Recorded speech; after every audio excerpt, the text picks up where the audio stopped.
एक अग्निवीर और नियमित सैनिक के बीच कौन सा गैप है जिस पर भड़के हैं युवा? अग्निवीर और एक नियमित सैनिक को मिलने वाली सैलरी और सुविधाओं में कितना अंतर है?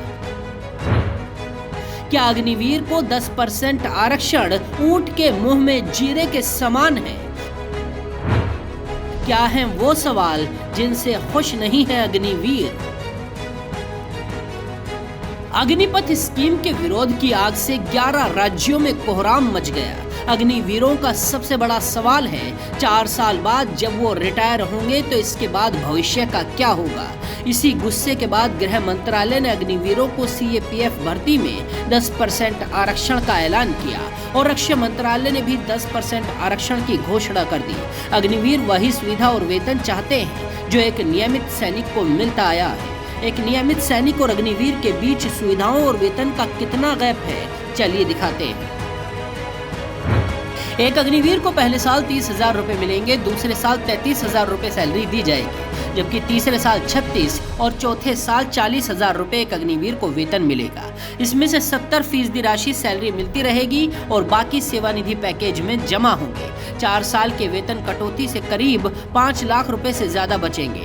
इस फंड में इतनी ही राशि सरकार भी मिलाएगी और 4 साल बाद एक अग्निवीर को सेवानिधि पैकेज से एक मुश्त 11,71,000 रुपए दिए जाएंगे। सरकार का तर्क है कि अग्निवीर इस पैकेज से बिजनेस कर सकते हैं और पढ़ाई भी कर सकते हैं, लेकिन अग्निवीरों ने इस पर बवाल कर दिया है और नियमित सैनिक की तरह ही भर्ती चाहते हैं। एक नियमित सैनिक को कितनी सैलरी मिलती है वो भी दिखाते हैं। सेना में कुल 17 से ज्यादा तरह के पद होते हैं। इनमें वेतन के अलग अलग नियम हैं। 7वें वेतन आयोग के तहत अभी आर्मी के सिपाही और लॉन्स नायक को हर महीने 21,700 रुपए इन हैंड मिलते हैं। इसके अलावा बाकी सैलरी का 20 से 30% हिस्सा पीएफ के तौर पर जमा होता है। जवानों को समय समय पर नियम के अनुसार प्रमोशन भी मिलता है।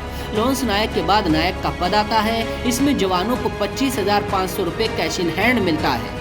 हवलदार को 29,200, नायब सूबेदार को 35,400 रुपए की सैलरी मिलती है। सूबेदार की तनख्वाह 40,900 रुपए है। सूबेदार मेजर को 47,600 रुपए कैश इन हैंड मिलता है। यानी अग्निवीरों और नियमित सैनिकों की सैलरी में ज्यादा अंतर नहीं है। अग्निवीरों की सैलरी 4 साल के लिए पहले से तय कर दी गई है, जबकि नियमित सैनिकों की सैलरी में 7वें वेतन आयोग के तहत हर साल 3% की बढ़ोतरी होगी। मतलब कुल मिलाकर उतना ही हो जाएगा जितना एक अग्निवीर को मिलेगा।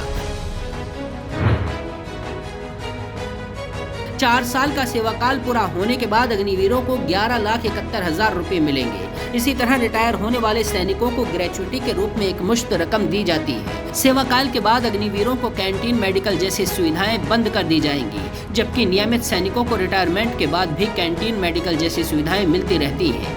इसके अलावा रिटायर होने के बाद भी सैनिक को ताउम्र पेंशन भी मिलती है, जो अग्निवीर को नहीं मिलेगी। हालांकि अग्निवीर को कई जगह पर छूट, सस्ता लोन आरक्षण जैसी सुविधाएं दी जा रही हैं, लेकिन फिर भी इस पर बवाल छिड़ा हुआ है। बाकी खबरों के लिए देखते रहिए जनसत्ता।